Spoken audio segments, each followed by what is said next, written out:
Acho ebre asese ensema hodo ya boaboa no efri omayimo yede eba ewo Owia TV so kasebo yi etwade ho ewo hadomu a esanso ennam precise 105.9 FM so ewo Kumase amamansa nyina atie bi nemom say social media so dia www.owiatvonline.com nsemi eni afoforo pi na guso ha betumi nya bi na wakenkan Facebook a Owia TV, TikTok Owia TV official, sanso na wonu a ewo YouTube and so Owia TV and Owia TV official and some no betumi ediweni ediachi would wadwen so eto asie Facebook ebekenkan ama okama ne ma honte enye kasantwi enenye atenie enso ensem edimu akotene anwumrei ebi enie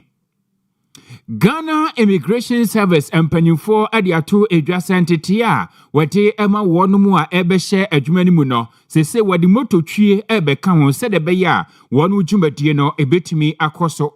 wano owura abangbagben wono ene emrahyeredwafie achiamehene na MPP amanyokuo no ede nsem bi a efa omai Ghana sika krabia batan ekwan won mo fa so to efumagudie ne ka bi ebaye ekoto animu senka won munye mpensempense na sasem no wabo atu agwadi mu nsem eba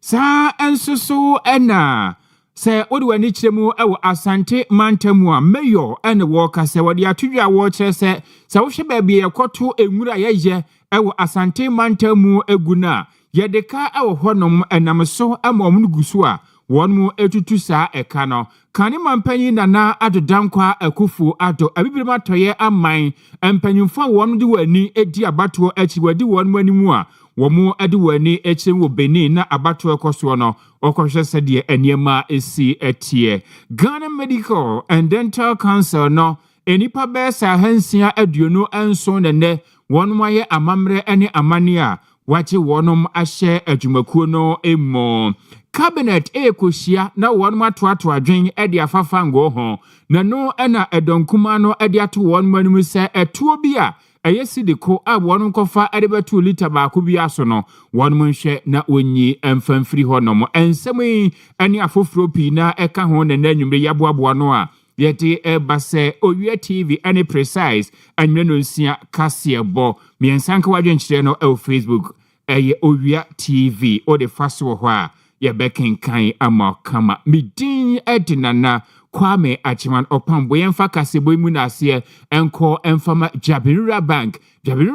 say 41 years ni ana won ma ye adwuma ni wa bia kwanya de ato se wonso betumi abeto shares fix deposit nso no wonum eye ho ade pa afa ho bo won na obeboa ewo sikasem emu ya Bolivia Enterprise enie na womo the Future Life Smart Food aba edwaso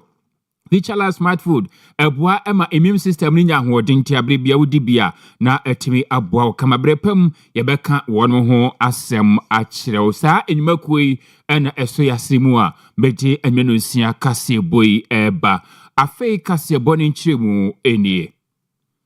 Ghana Immigration Service empanyufo ade ato edwase wonmo ehwe animu kwanse entity a wode ema wonmo a eti wo ho ebehye Ghana Immigration Service adwumakuo ni mu no obehwe se obetumi adi mototwie emu entity etumi aka ho ebie na wode sansemi tudwa wabra motorbike bese adionokro ani akire German Federal Police na wonmo ebo chidom a wodane edema Ghana Immigration Service se wonmo ensomwen na onfa emom pen ewo my Ghana yahye so said be ya bambon sensem no wonu betumi atutu ne yie na ewo sa dwumadi a wonum edi yenam soma oja sa motorbike yi ede ehye Ghana Immigration Service nsa no ena Controller General ade ma Ghana Immigration Service eyura Samuel Basentale Amadu wode atudwa ewo mu se motorbike ya wonum nsa kan ebebua ye papa esanse wonum akoni abadie ensemu no motorbike na beka wonum nsa no ebema niema atimi ayemre ade amawni titru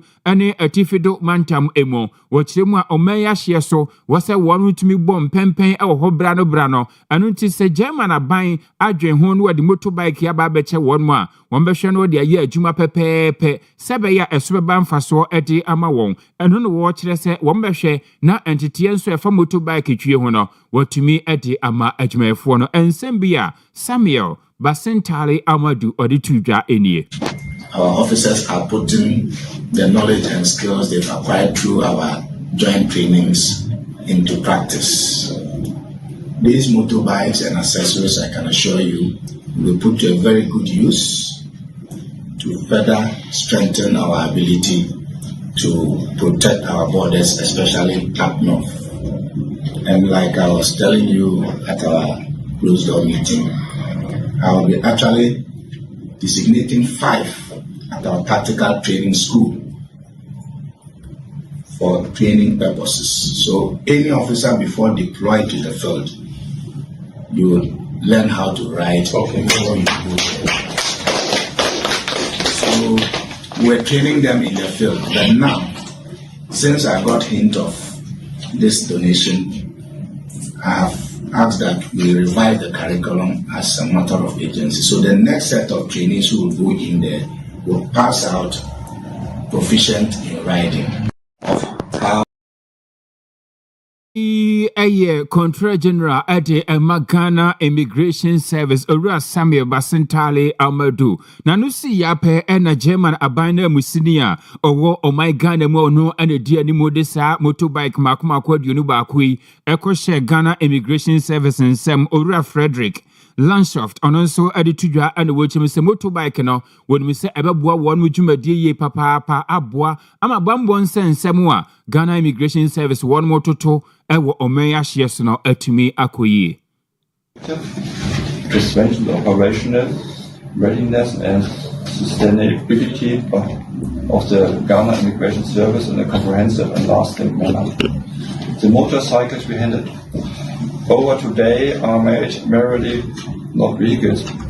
They are tools that will support your officers in carrying out their duties, also vital duties, patrolling borders,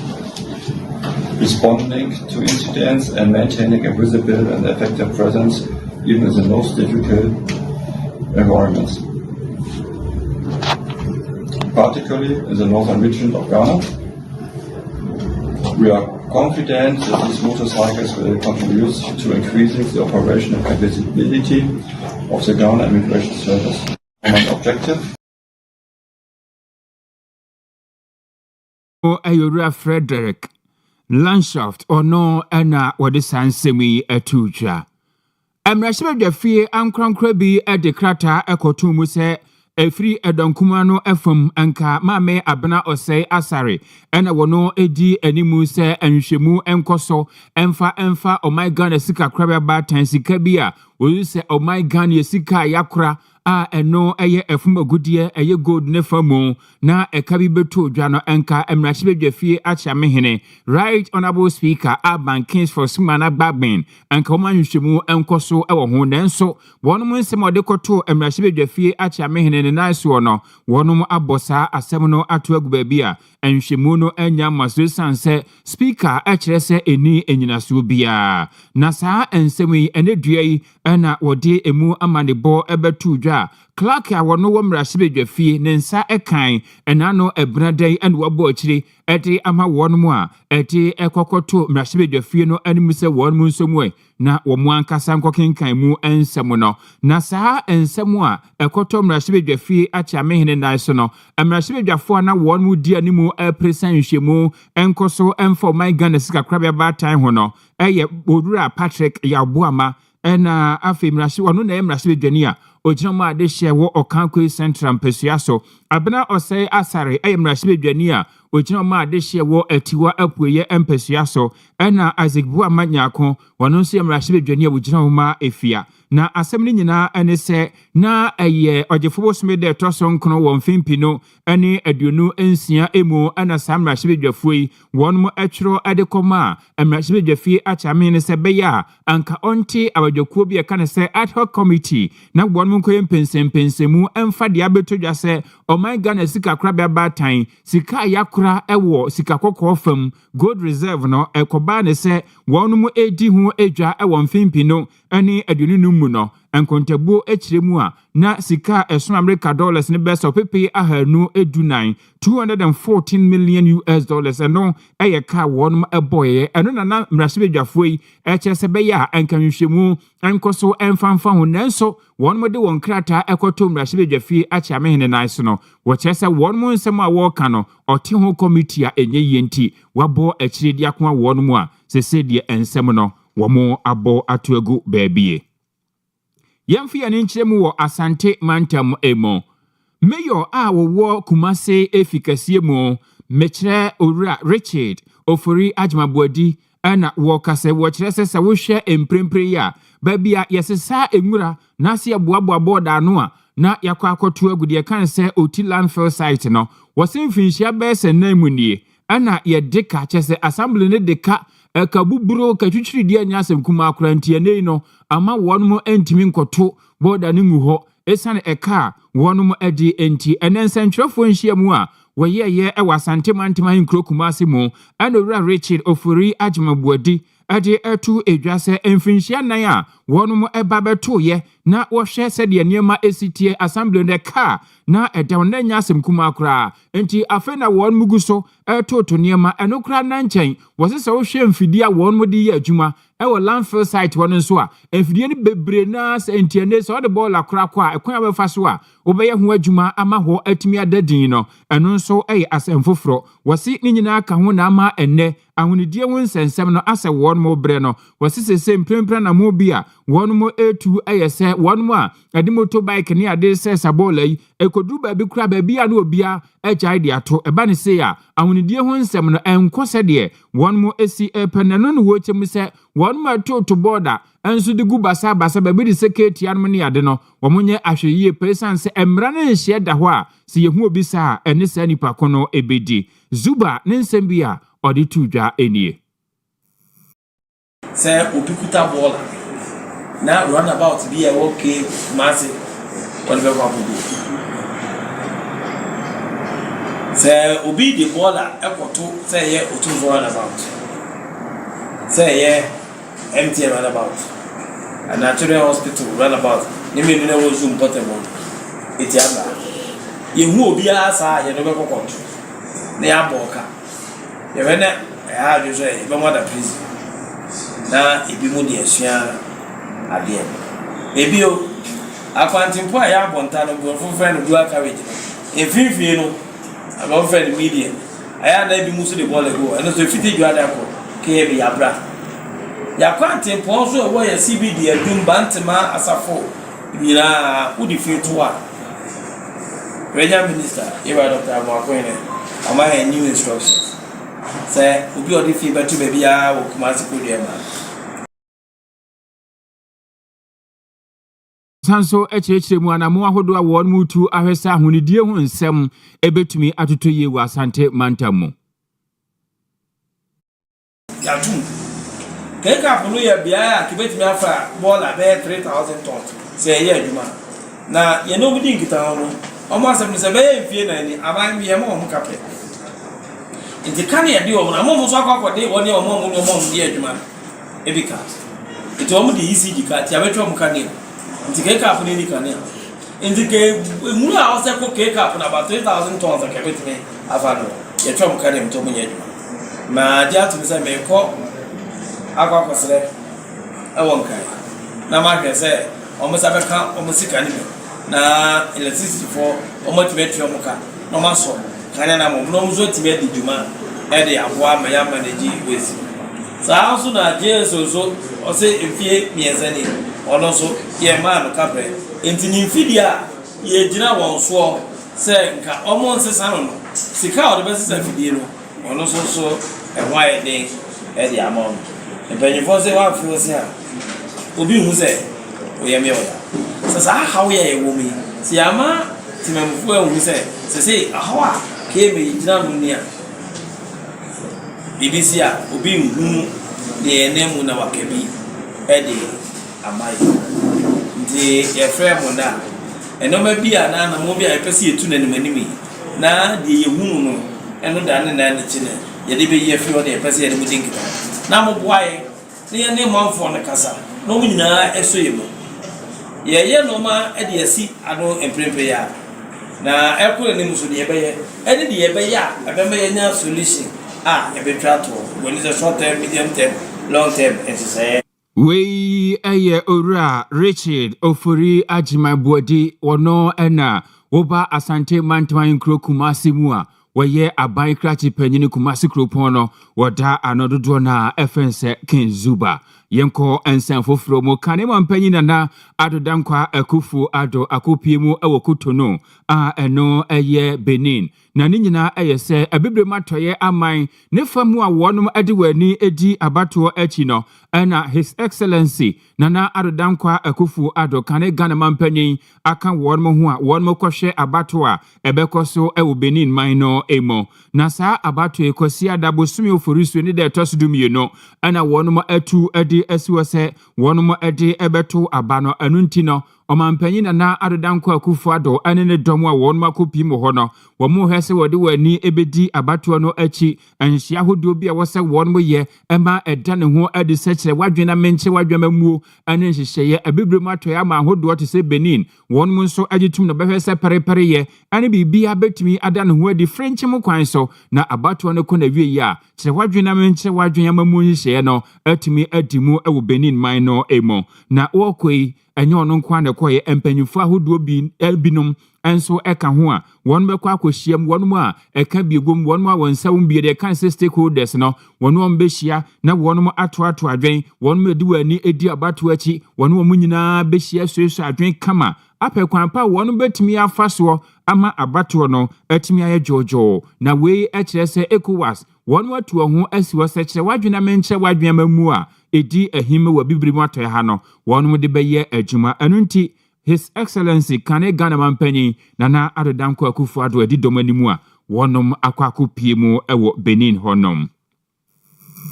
Ghana Medical and Dental Council enedua enipa be sa hansia aduonu nso 627 ena wo kire se wono akoje entity ebi eye physician assistants ebi nso eye certified registered anesthetist wo munyina eka ho bia sese waje wono atum ama waso afremu esase wono kofiti ase na wono munye wo adwuma ewo omai Ghana mu na wo kasa ewo dwumadie no ase no ana registrar wono ana Ghana Medical and Dental Council no ano aye Dr. Divine Banyu Bala wode etu wonum animi se wonum ko sukuu no wo woniema ahodo pi na wonum ekosua de kan se professionalism wo hwe na wonfanye adwuma afenhyeye ene amamere ahodo a edededa ekwan efa so hwe yade ahunu nyina no wo besese nipa woji wonum atumu no wonfa enkoye adwuma na sa adwuma de ya sititrani ede ma council no owura Ajimabadu akosano no nso ewo ase bia wonum nyina ekyire mu se eye asedie bi ane de ahye wonum a yeje wonum atumi ensa se wo nkɔhwe emomanfo apomuden entimi nsipi incident obesre se de ka ne se perepere ye wonum dwumadie mu de omuma ne mpamu de biara da ensem bia Dr. Divine Banyubala oditudwa eni high expectations. You are now custodians of public trust, and this trust must be earned and sustained through competence, compassion, and professional integrity. You must be guided not only by clinical knowledge, but by an ethical compass that respects the dignity and humanity of every patient. So your provisional registration is conditional. It is valid only at the facility you will be posted to. It marks the beginning of supervised practice, during which the council will continue to assess your competence, your behavior, and your readiness for full licensure. So the oath you will take today is both a personal and public declaration of your commitment to uphold the highest standards of medical and dental professionalism. You will be eligible for permanent registration only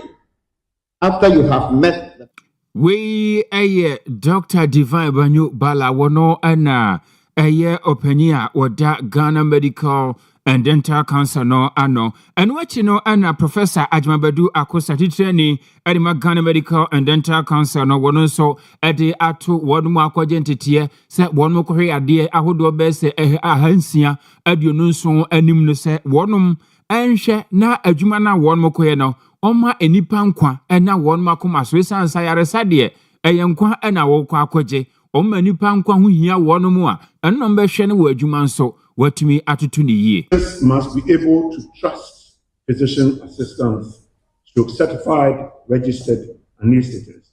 with their lives and health.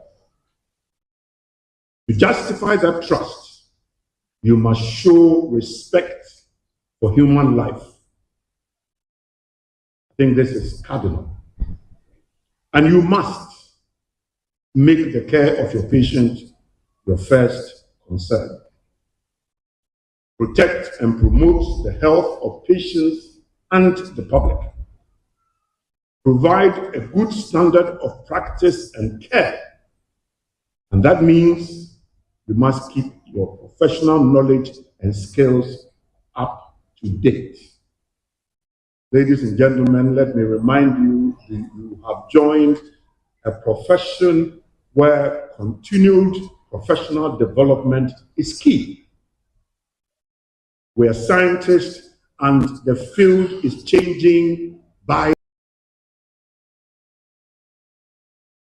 Titrenia wono ana eda Ghana Medical and Dental Council ekuno ano Professor Ajmabadu Akosa.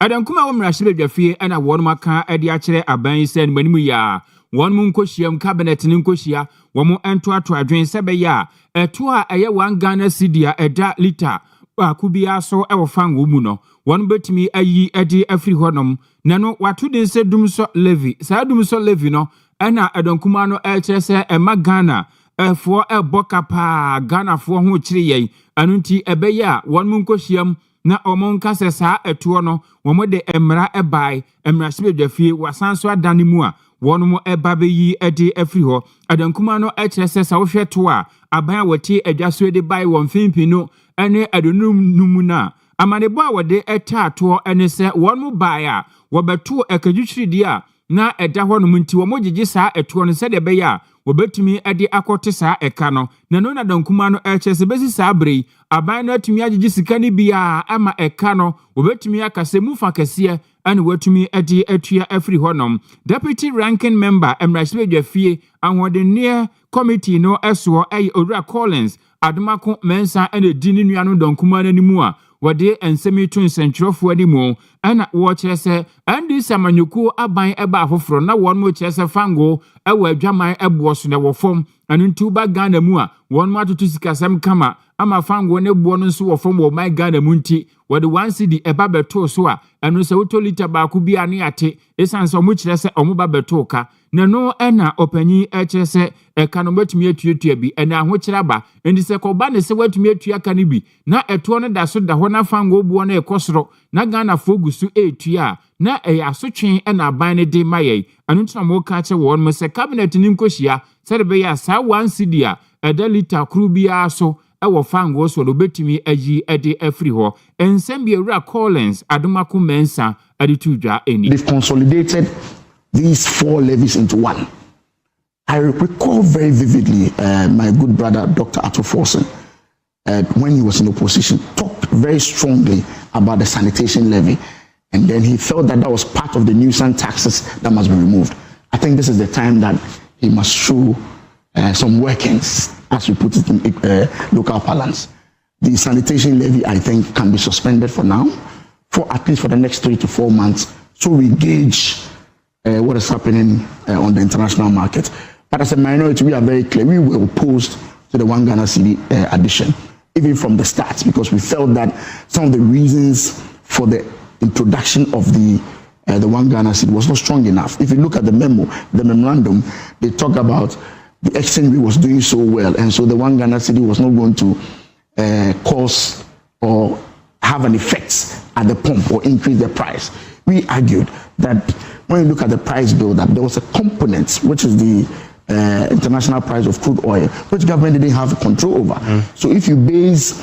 your argument of an introduction of a new levy or tax on the basis of the strength of one aspect of the component becomes a problem, because now here we are, just less than 1 year, we're having this serious issue in the Middle East. So yes, the sanitation levy, as Dr. Atoforsen himself suggested in the past, that should be taken off. I think it is now time for us to at least suspend it for the next 3 to 4 months to gauge the market and take off the 1 Ghana cedi. Ewo ahwodeni abedwoku a ewo emrashibedwafie Owura Collins Adomako Mensa and wode sansemi etutwa. Panyin kwankyerefo a woda National Road Safety Authority ano Owura Abraham Ambaliba na wakyerɛkyerɛ mu die nti a wɔnom etu anamo pensempensemu ama nhwehwɛmu achi ɛhyɛn bi efrense Toyota Voxy a aba Omai Ghana mu no wɔnom ɛkyerɛ sɛ no untumi emfa nipa na hwi ebia de firi Kumase konkran Kumase kosunwane ane tamale ane adedabi ano de untumi enye ne saa na wakyerɛkyerɛ mu a wɔne nsɛntwerɛfoɔ di nkɔmɔ no wɔse saa nhwehwɛmu ne mpensempensemu a committee a wɔn mo teyɛ wɔde ɛbaeɛ no ɔmo mfiti aseɛ ɛmfa nyɛ adwuma deɛ afei ane oguso ane wɔn mo aka bi ewom ne adeɛ bi ɛtoato adwen wɔ ho a wɔbɛhwɛ sɛ wɔde emu ensɛm a wɔn de bɛtu dwa no ebetumi ayɛ adwuma. Nano ane wɔkyerɛ sɛ ansana wɔn betu ho anamon abɛka sɛ Toyota Voxy yɛmfa sɛbe adasama ɛmfa ntu kwan tenten no na enipa bi atwerɛtwerɛ nkrataa wɔse ebi de fa email nom ne ade ebinom nso wɔ hɔ mo ankasa ɛtena sɛ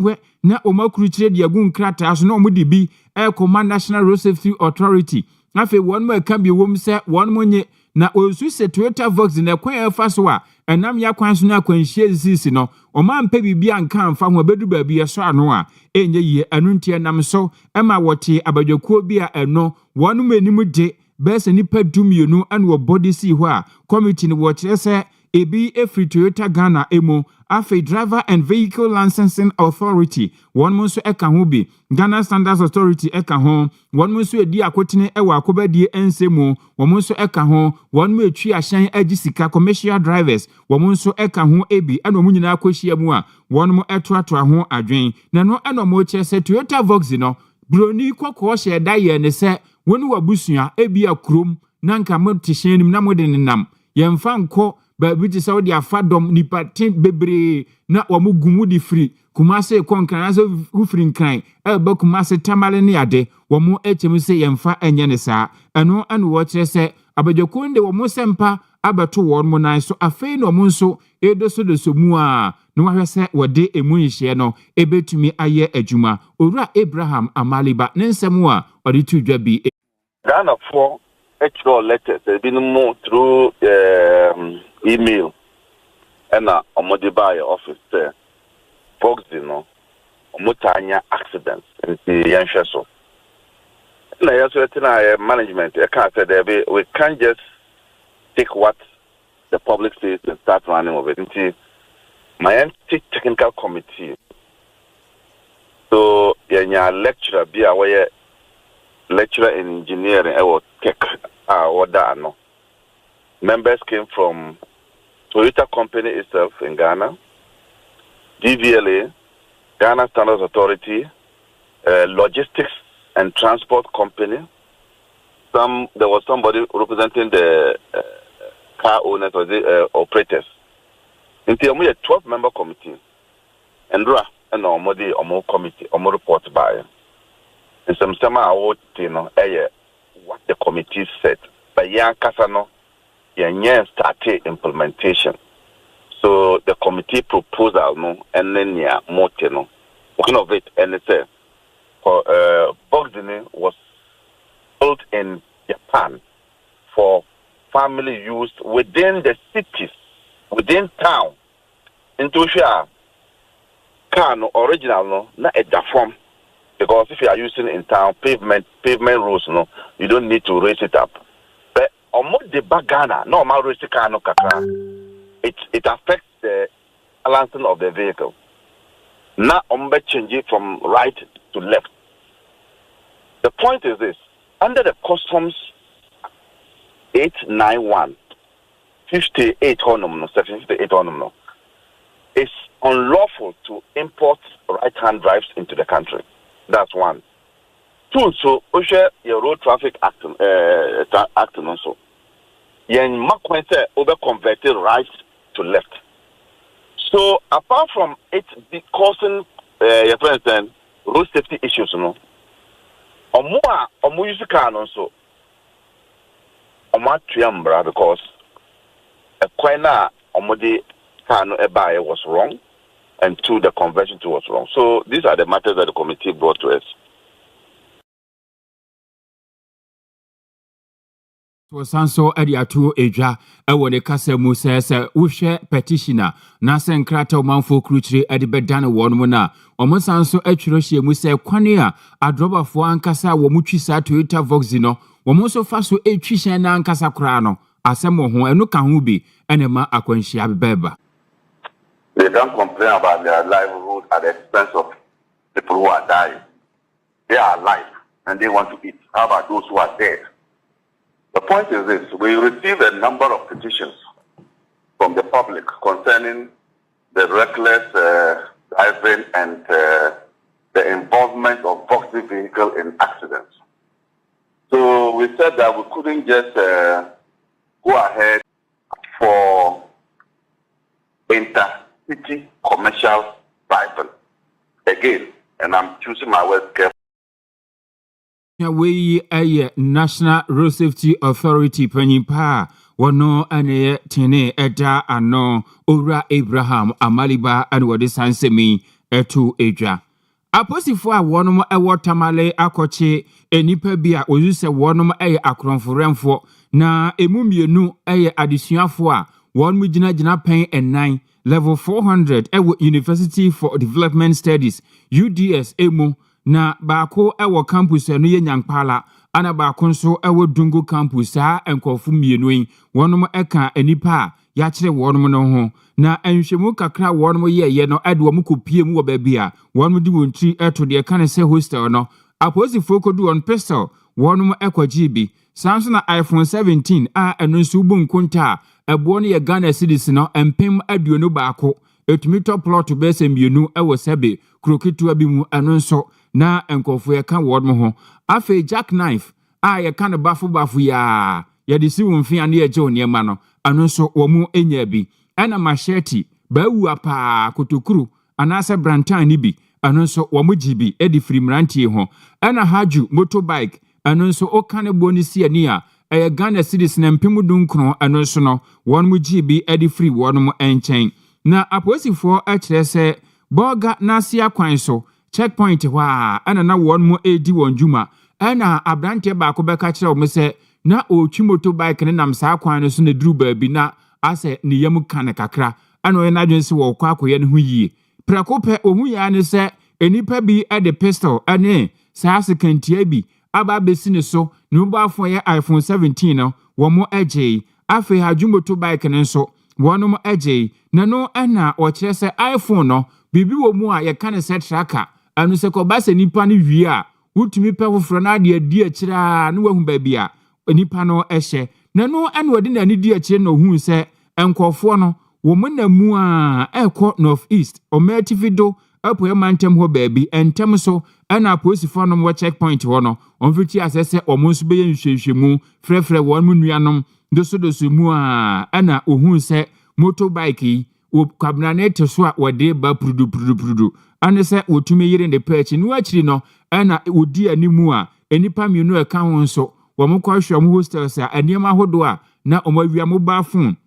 and the eka ho nyina waje ede free won mo nsam enipa a yesu se won mo course akro no boyi de din abetodwa eye Peter Abugiri wanya mfinhia 29 afei Asuma Shiny ono nso nya mfinhia 22 ana Yakubu Wakasu ewo mfinhia dunkron saa enipa miensan ana posifo wotamale atimi akire wonom na wosenhwemu ekoso dendenden a obehwe na wode wonom akogina asendibia ne mprempren de wahye se yemfa wonom enkotwene kukumma nhwemu no entoaso bosumi oforisuo yi ne de toso edu enkron yensanfa wonom emra emegina adakam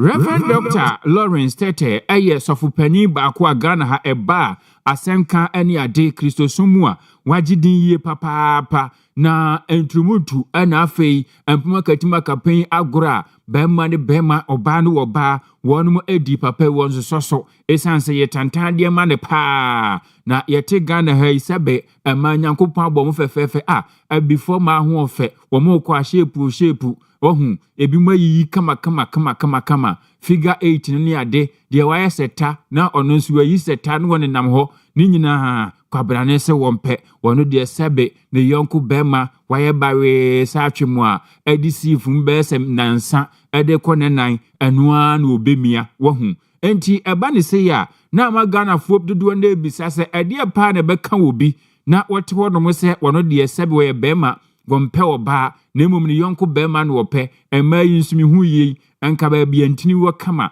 nanka ayefefefe wo monso mpe ena ehunsem ekoso saa na se adane atwerebo NPP ni NDC omode adane amanyosem NPP fo asem mo kan se wa bra Ghana fuogusu tu anamon ni akoto aba wo mfimpinu ni adunu na mu no NDC amanyoko gina no so de bo mampanyi dada na nado danko akufu ado ene na NPP abanya chi saa na Ghana fo hu wo mobo ede tumi hye wo no nsase monye na moba mabe yesa emrei ede ato honom na so mu chemu a NDC amanyoko ba ye bo shada ne kadan adi wo mpese mo beye ana we pratu we naso na we apratu we naso no ana so panyi dia de srede eto amanyofo wo my Ghana anim se we ya ka ho asem no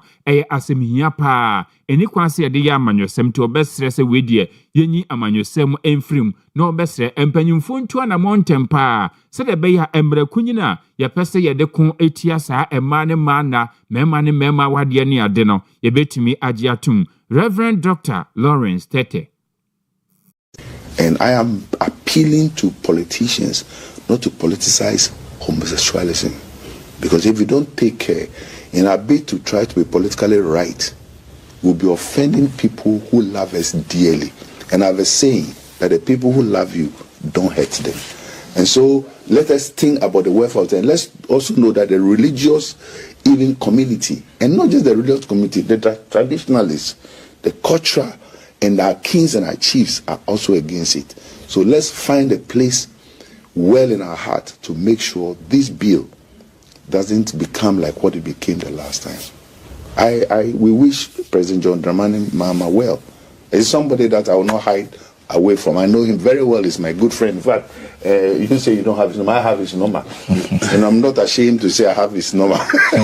He's my big brother. Do you understand? Yeah. Somebody I revere. And sometimes you have a relationship with somebody. I'm praying that God helps him to get the people around him to build him to that capacity where he will come to that place and know that the God of the assemblies of God he serves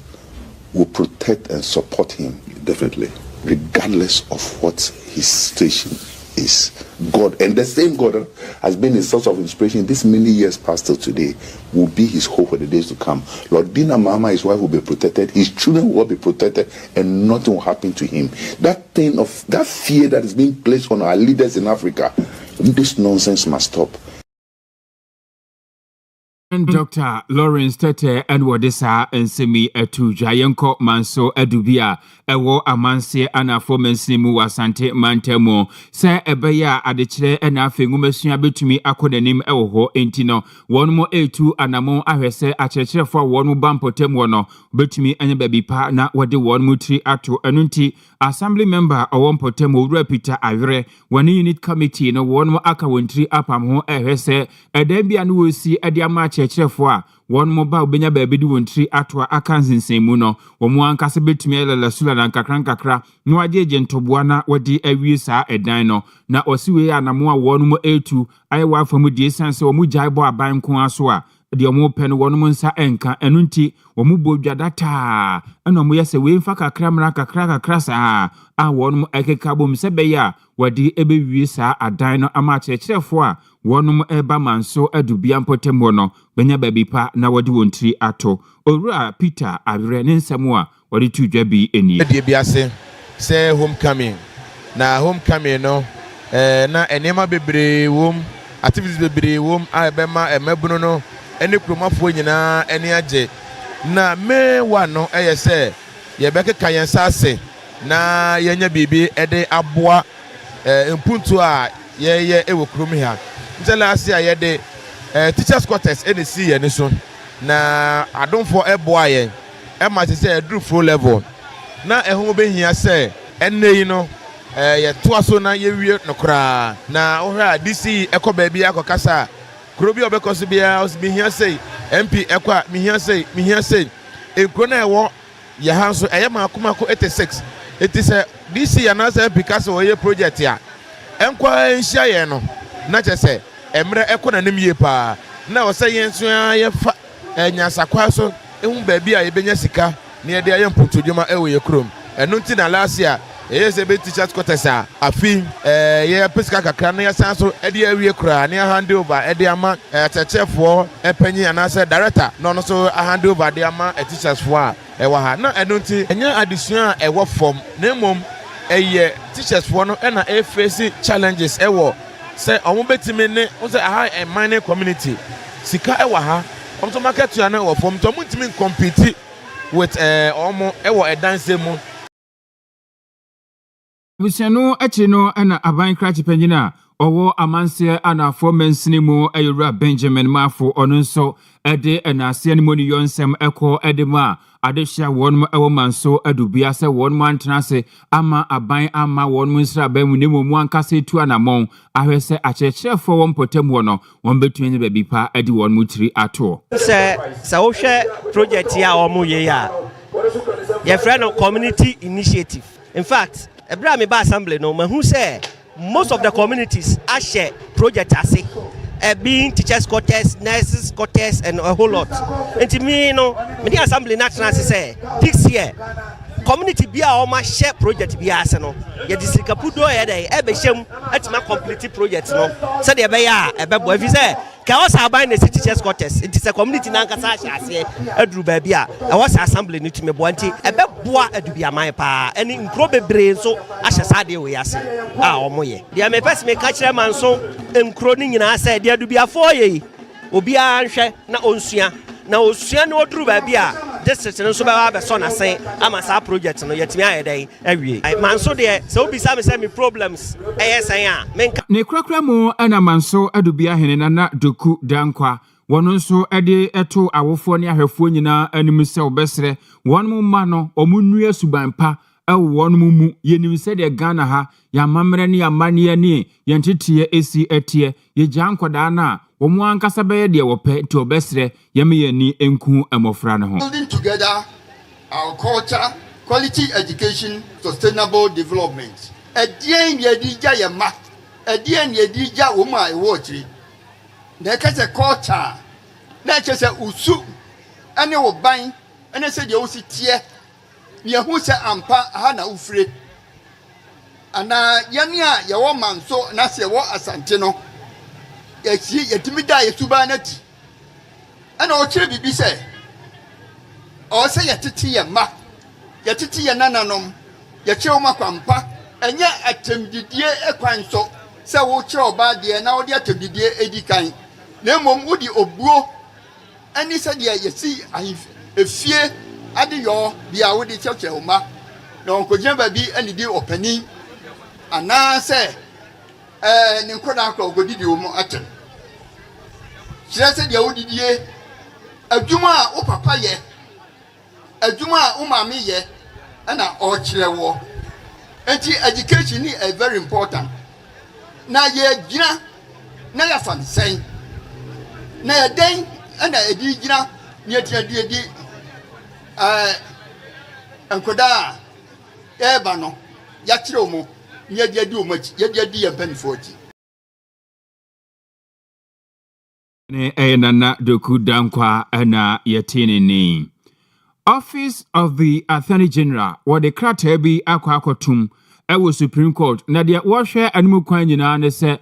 wo hwe Office of the Special Prosecutor emra yebo ete amane sesia na emane ho kwan se wono ankasa betumi atabiri asem ade akọ asemdibia wa bra Attorney General no onka hwe emfa enkyere no wo ho na eno na Attorney General kire se eduru baabi no Oma yihwemu anwu se afi apamahankora de okunu mienu mra no etia na yenkope mu nkyiremu owura eye Dr. Kwaku Anane Jinde wo kyerɛ adeɛ oyɛ panyin pa ɛwɔ Gimpa yɛne no enkodi ho enkomo papa majoe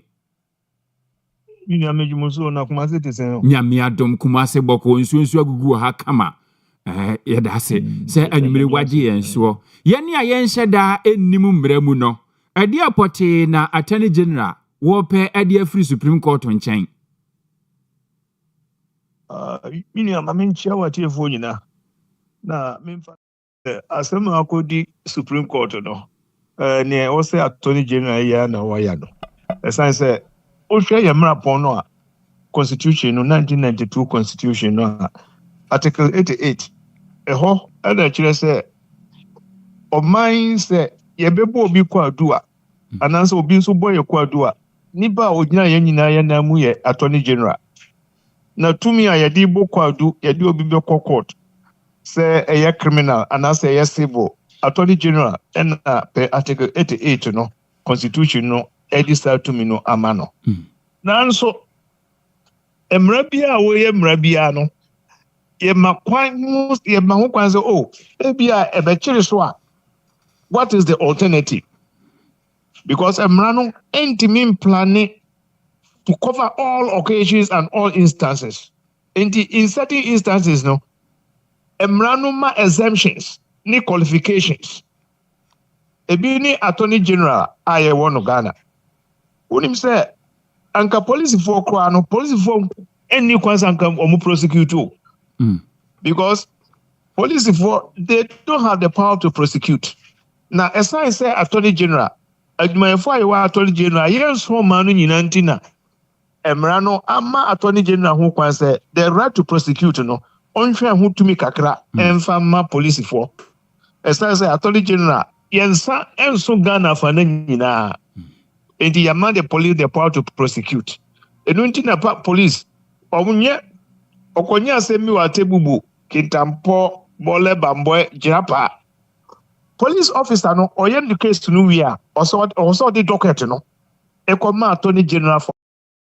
because sebi nya police for no nyinaa na yɛ lawyers enti ɔde bɛkɔ Attorney General for advice na Attorney General advice sɛ hwɛmhwɛ kɔhwɛ mmara foforɔ sɛ wei miamu sɛ wei gumu kokra wei kɔyɛ ne sɛ ansa na asɛm no ɛbɛkɔ court akɔ court enti no yɛnamu a saa na yɛayɛ no bɛsi nnɛ na 2017 ɛna former president Akufo-Addo ka sɛ wohwɛ katahyehyɛ ne project kankan ɛkɔ so no a yɛnti ekuo bi a ɔmo adwuma ɔmo bɛyɛ ne sɛ ɔmo bɛ prosecute corruption and corruption related cases ɛna ɛkɔfa OSP office baeɛ ɛna ɛkɔ parliament ɛkɔyɛ ɛho mmara at 759 no sɛ ɔmo adwuma ne sɛ ɔmo bɛhwɛ normal ɛfa katahyehyɛ project ne kankan ho kwa ɛno their main mandate is to fight corruption and corruption related cases na mmara no ma ho kwan sɛ they should investigate and also prosecute mmara no a yɛn nyinaa yɛgye to mu no mmara no ma ho kwan sɛ wɔn yɛ investigation na wɔn yɛ prosecution so ɛnka ho nti hɔ na ɛbɛduru sese na wei no na Attorney General na de kɔ kɔɔto aberanteɛ bi a yɛfrɛ no tɛtɛ adamte ɔna ɔde asɛm no kɔ kɔɔto sɛ special prosecutor koraa tumi no a yɛde ama no sɛ ɔnyɛ prosecution no ɛne Article 88 no bo abra in the Supreme Court ɛmmɔ saa sɛ ɛmfa nkyɛn mu mmra ɛna ɛba saa no a wo a woyɛ interested party no like Attorney General nti ɔsɛ Attorney General nso de n'adwen kura kɔma he went to join ɔno nso de ntoma kɔbɔ aberanteɛ no ntoma no sɛ asɛm a aberanteɛ no ka no ɛwom nti Attorney General na sɛ ne nsɛm a ɔde kɔɔ sɛsɛ ɔno nso ɛde asɛm ɛkɔfoa aberanteɛ no ɔde kɔɔ court sɛ Attorney special prosecutor oni tumi sɛ ɔbɛ prosecute no Attorney General nso ɛkɔ akɔfoa no so nti sɛsɛ saa na akɔyɛ na yɛmmra mu no bibia ne constitution no bɔ abra saa mmara no ɛnyɛ ntimi yɛ adwuma nti bibia ba na sɛ yɛ pɛnkyerɛkyerɛ mu bi ɛfa constitution no neɛ ɛkyerɛ ho a constitutional interpretation no court baako pɛ ɛna timi ka saa asɛm no wɔ Ghana ɛno ne Supreme Court ɛno nti na ɛde akɔ sɛ Supreme Court ɛmfa nkyerɛkyerɛ mu mmra sɛ Article 88 ne Act 759 na ɛde establish special prosecutor no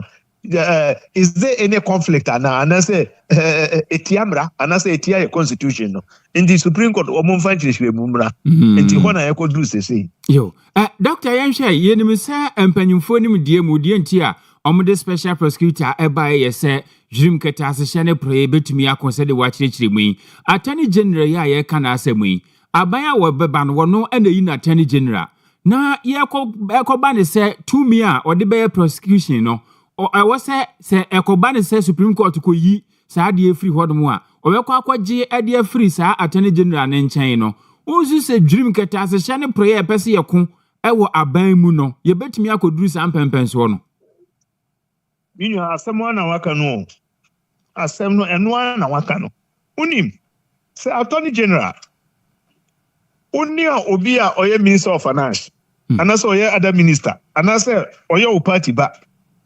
na se beda wanimu a akukuduro a wodru mbekɔ court wa ye prosecution no wonye sa akukuduro no nti se na ebe ya nya nyina so bi na yatimi akwati akatahyehyɛ ne proyenti na ye ka se se de attorney general na wo de wo ye political appointee o aban bi ebeba na be appointee o nti no you can have you untimi nya akukuduro no emfati corruption na efa wunua members a omoye members of your party and say omoye cabinet ministers the Santino, Yantisa Asway, every attorney general department. Now, Omuya independent. Teneba, say party Ena Bebo, Omude Emrana, Omudi Beya Juma. Send it because Mukanuje, Ebetra, Nata Hanso. But who did look at attorney general say, send a Yahunu Dadana, Katasishano Yentimin Kuntia, and a Kofa, office of the special.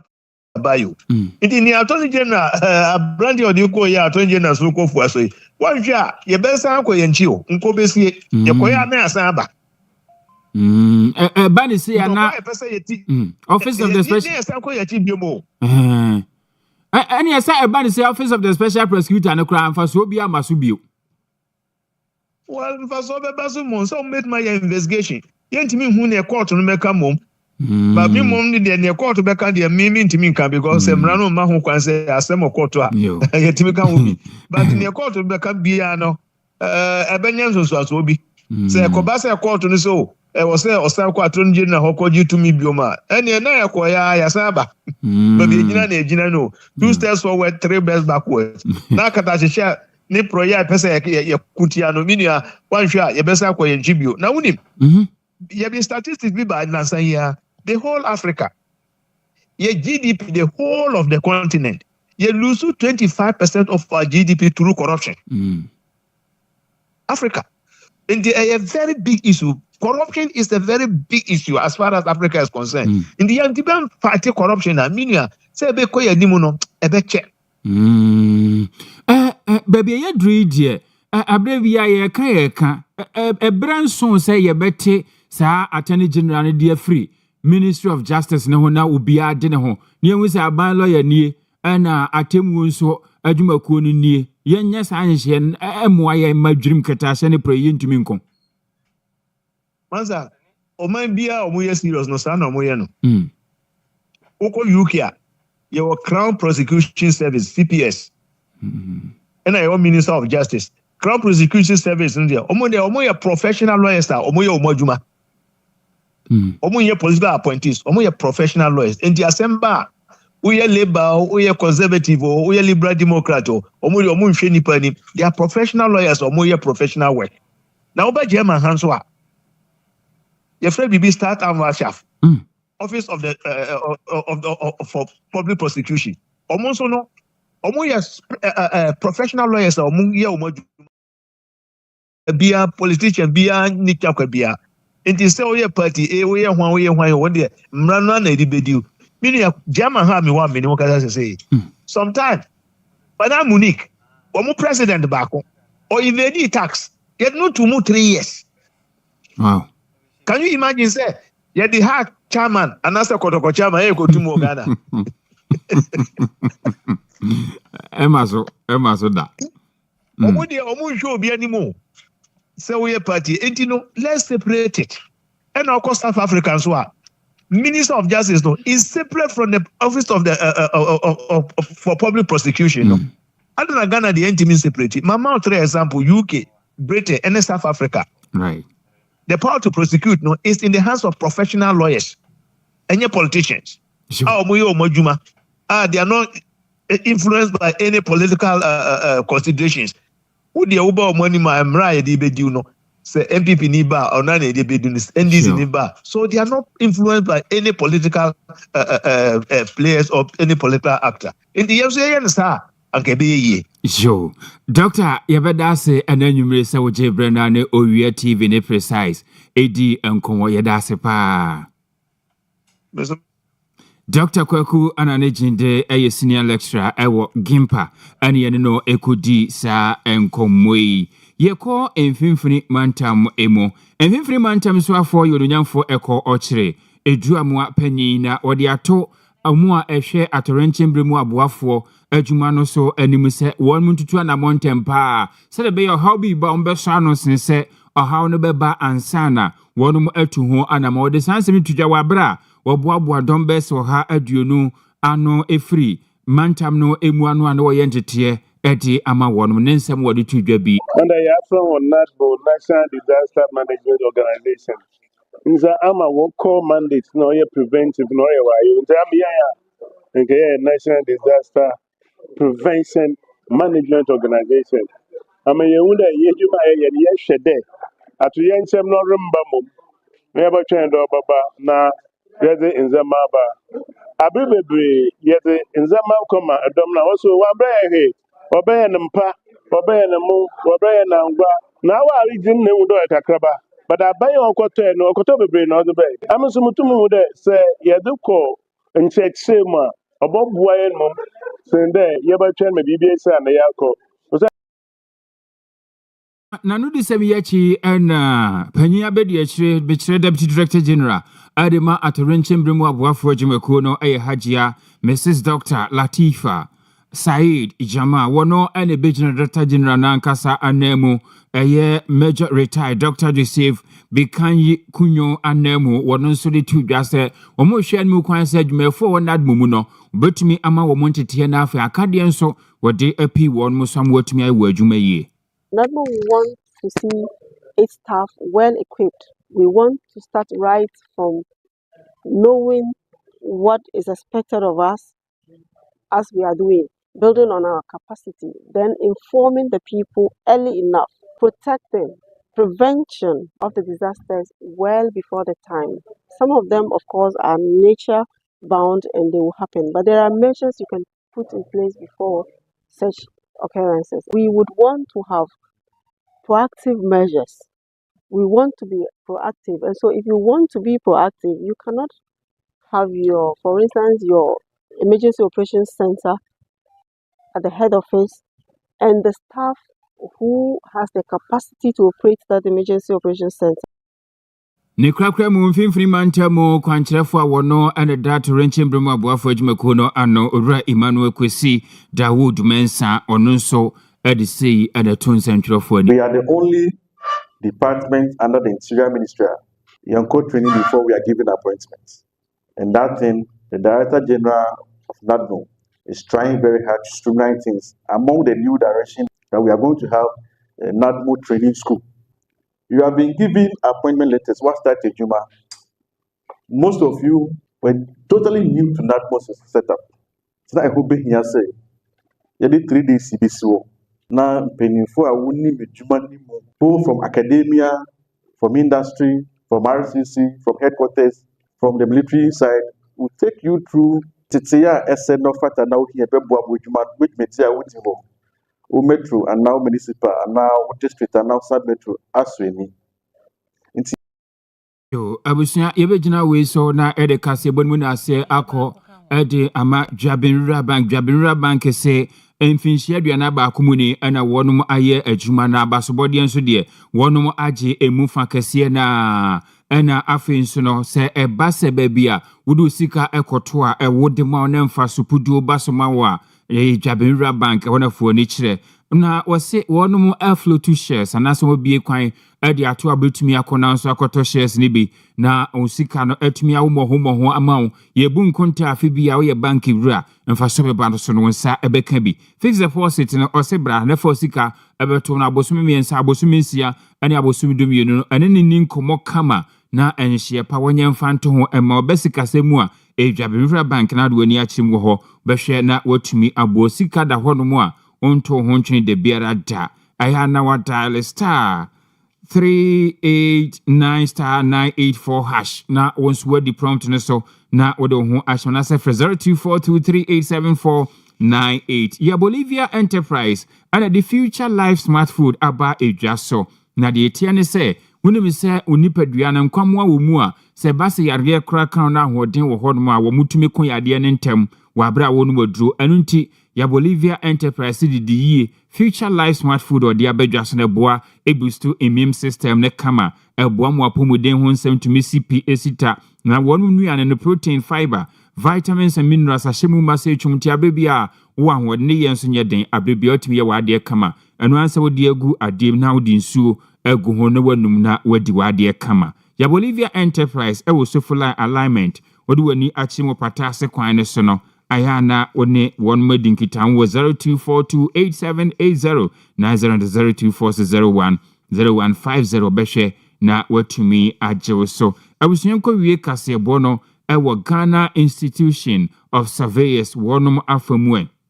na Reverend Dr. Joyce Ayi NFA Honorable ya osei aduchum ana wadi abasobodie akọ ede ama wonum na sa abasobo a wodi ahye wonum sa wachire se wonum akania wonum adan edi no sampanyimfo mienu edi esefata wonum sebe bakun edi efata na enye nkwankwa nuase ne mom efata no akono anunti ne nam so a kane so afo na wohwe engumasua ensem so wosanso eyebosontwe mpasua so mrahye bedwani Dr. Yaw Osei Aduchum womode sa anwanyam hyi amano no nso wode abasobo ene na ase eko edema sa adwumaku esi wo hu adwuma pa woye na wonum ebono abaso Dr. Aduchum ninsembini. They made me an honorary member of the Ghana Institution of Surveyors. I could be a full member, but I have not come into that space yet. So they brought me home,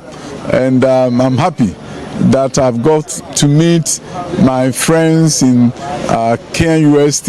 who we all did land economy together. And I've also come to appreciate the work that they are doing in the Ghanaian space and what they can do in terms of land administration. I'm also happy that today I was honored alongside Reverend Joyce Ayi,